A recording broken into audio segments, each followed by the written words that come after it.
Alright, hey everybody. I'm going to do a video today about dry firing rimfire rifles, pistols. It's not good for them. I don't recommend it, and most gun manufacturers, they don't recommend it either. I know a lot of you guys, probably most of you already know all of this I'm about to say and all of that, but there's a lot of new gun owners getting into the sport that need to know this stuff, and they've been asking some questions about it, so I'm going to do a little video on it, and if maybe we can all learn something here. Best thing to do is look at some bolts. This is a center fire bolt. It has a little firing pin right here in the middle. This is a center fire cartridge. It is an unloaded cartridge. It's already been fired. You can see the indentation right there on the firing pin.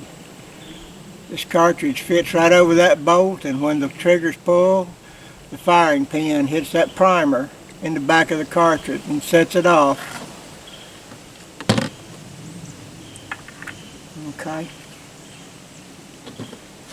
This is a rimfire bolt. The firing pin is this black piece right here that rides in this channel, and when the trigger's pulled, the tension's released and it pushes out right in between here, and it strikes the back of this cartridge right here. You can see this one's already been fired where it struck the back of the cartridge. That's what fires it. Okay. This is a rimfire rifle.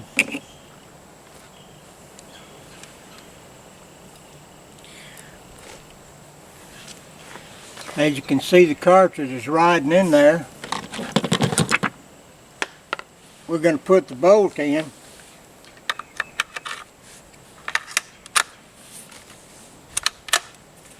We're going to cock it. We're going to pull the trigger,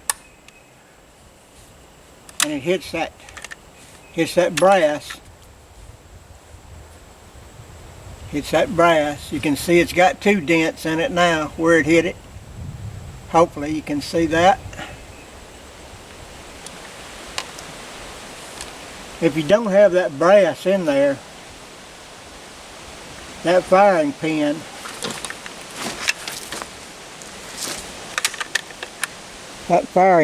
hits the back of that chamber right there.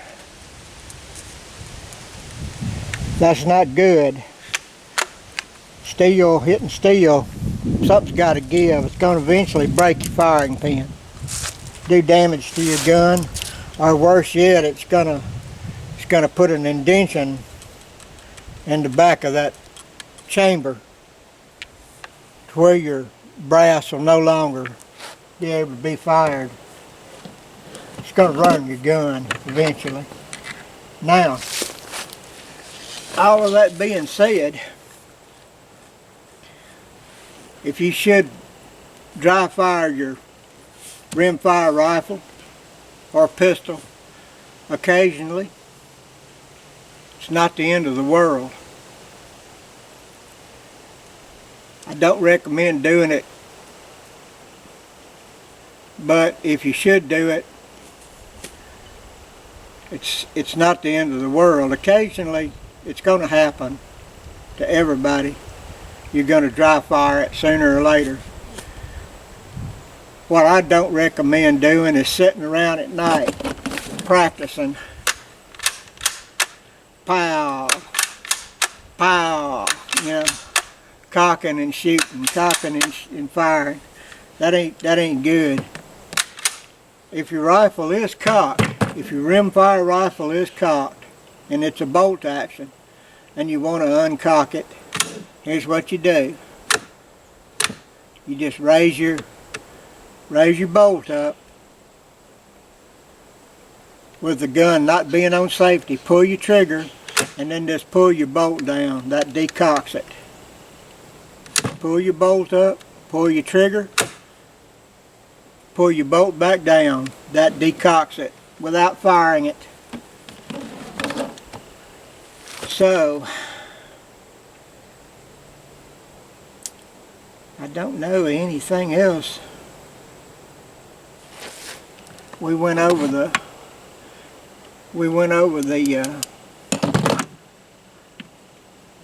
center fire cartridge, and you can see the difference. You've got the primer there. On a rimfire cartridge, the primer's in the rim. That's why that firing pin is designed to strike that rim. So, well guys, I hope this explains it. I'm not the best instructor. I don't claim to be. I don't claim to be a gun expert or anything like that. I do these videos for entertainment purposes, but I do try to take a look. This needs to be a kind of a teachable moment for those that don't know. So, you know, we all have to learn. And us old guys, we shouldn't forget the newcomers. So anyway, I hope you guys enjoyed it. Hope it did some good. And thank you for watching. Bye.